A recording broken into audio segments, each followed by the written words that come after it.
Swiggy வந்து 10,000 கோடி ரூபாயை QIP மெத்தட்ல ஃப்ரெஷ்ஷா வந்து ஃபண்டை ரைஸ் பண்றாங்க. QIP மெத்தட் அப்படின்னா ஏற்கனவே லிஸ்டட் ஆயிருக்க ஒரு நிறுவனம் வந்து அவங்களுக்கு ஃப்ரெஷ்ஷா பணம் தேவைப்படும் போது புதுசா ஷேர்ஸை கிரியேட் பண்ணி இன்ஸ்டிடியூஷனல் இன்வெஸ்டர்ஸ்க்கு செல் பண்ணுவாங்க.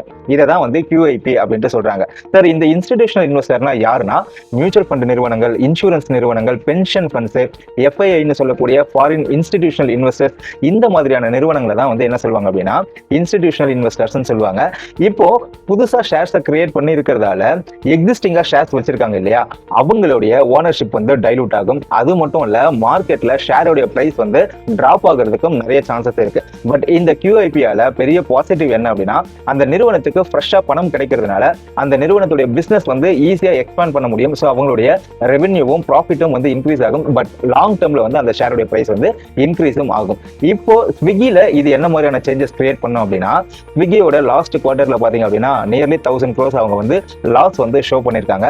இந்த டைம்ல QIP மூலமா அவங்க ஃபண்டை ரைஸ் பண்றதுனால அவங்களோட பிசினஸ் டெவலப் ஆகிறதுக்கு சான்சஸ் இருக்கு.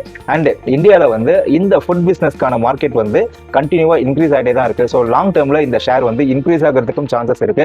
பட் இந்த பணத்தை ஸ்விக்கி வந்து எப்படி பயன்படுத்துறாங்க அப்படிங்கிறத பொறுத்து தான் வந்து இது எல்லாமே நம்ம கணிக்க முடியும். இந்த மாதிரி ஃபினான்ஸ் அண்ட் இன்வெஸ்ட்மெண்ட் சம்பந்தமான ரெகுலரான அப்டேஷனுக்கு வீடியோவை லைக் பண்ணிட்டு பேஜை ஃபாலோ பண்ணிக்கோங்க.